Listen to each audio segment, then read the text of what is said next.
je voudrais vous proposer une autre vision de l'épuisement chronique, alias burn-out, celle que je déploie dans mon livre Quand j'étais vieille et que certains référents au profilage alimentaire connaissent et pratiquent. L'épuisement chronique, c'est un terme qui cache une réalité vraiment invisible et souvent très mal comprise. Aujourd'hui, on va décortiquer ce phénomène et explorer ensemble une nouvelle voie vers le bien-être. Une voie qui en fait s'appuie sur une compréhension beaucoup plus globale du corps. Pour bien saisir de quoi on parle, je commencerai par cette phrase qui est tirée de mon livre et qui résonne assez fort à mes yeux. Il est difficile de se représenter ce que peut être le calvaire quotidien et silencieux de ces malades, ce que j'ai connu pendant 13 ans.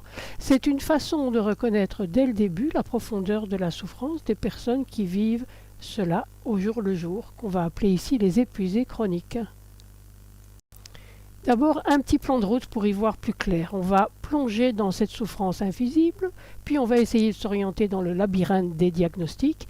Ensuite, on verra quel est le véritable système d'alarme du corps, avant de découvrir une stratégie clé, celle du repos.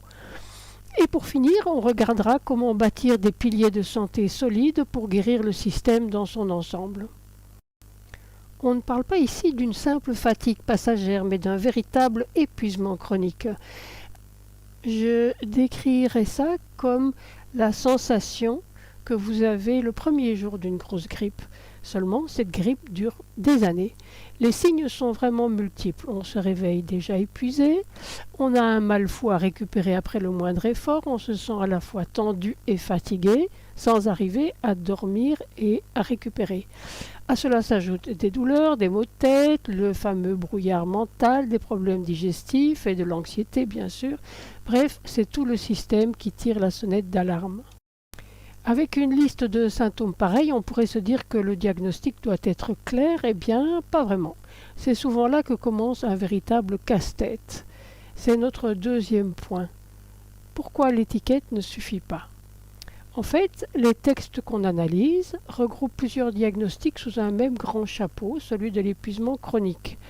On y trouve l'encéphalomyélite myalgique, un nom très sérieux, la fibromyalgie, le Covid long, la maladie de Lyme chronique.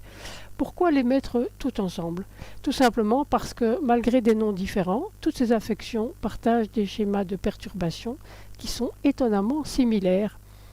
Prenons un exemple qui parle à beaucoup de monde aujourd'hui, le Covid long.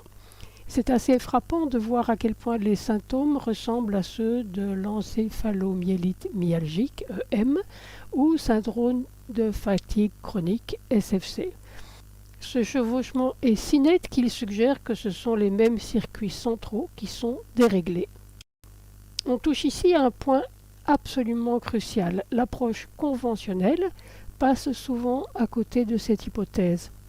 On donne un médicament pour dormir, un autre pour l'anxiété, un anti-inflammatoire. C'est un peu comme si on essayait de boucher les trous d'un barrage qui fuit. On colmate, mais on ne répare pas la structure du barrage lui-même. Si traiter les symptômes un par un ne fonctionne pas, ce serait quoi cette fameuse structure à réparer ? J'arrive ici au cœur du sujet, dans cette troisième partie, le système d'alarme du corps. Là voilà la véritable cause profonde selon l'hypothèse que je représente. L'idée centrale, c'est que le problème n'est pas un organe malade ou une infection qu'on n'arrive pas à éliminer. La cause profonde, ce serait un dysfonctionnement de notre système de réponse au stress. Imaginez, le corps est complètement coincé en mode alerte maximale, ce qui mène à ce que j'appelle une panne généralisée des organes. Je peux me permettre des termes profanes en étant une.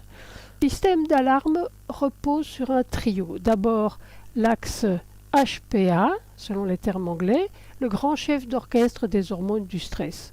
Ensuite, le système nerveux autonome, ou SNA, celui qui fait la bascule entre action et récupération.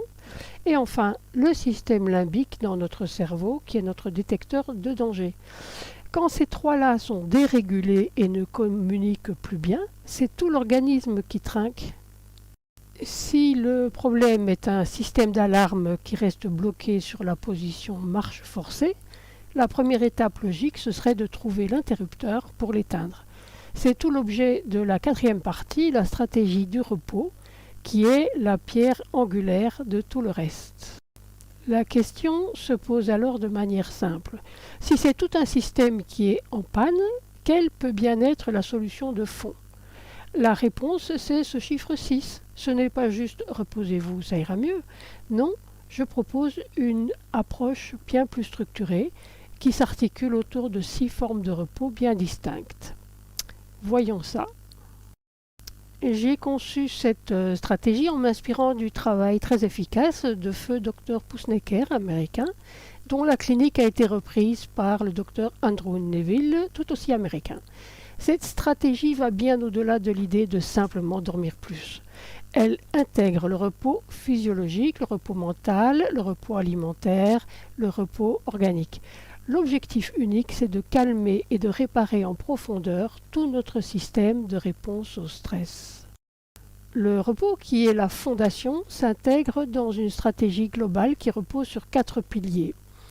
Je m'inspire ici de la pratique en médecine chinoise, l'oxygénation ou le souffle, la pharmacopée depuis l'aspirine jusqu'aux tisanes, l'alimentation et le calme psychique. C'est vraiment la synergie entre ces 4 éléments qui peut permettre une vraie guérison. Parlant d'alimentation, une petite remarque, il ne s'agit pas de se dire simplement je vais manger plus sainement, beaucoup plus de légumes ou de fruits. Je me permets d'insister, il faut adopter un plan nutritionnel très spécifique. Il faut viser une assiette régénérante, penser pour calmer l'inflammation, apaiser le système digestif et nerveux et aider le corps à se nettoyer. C'est une approche alimentaire vraiment ciblée. Quand on assemble toutes les pièces du puzzle, on arrive à une vision complètement renouvelée de la guérison.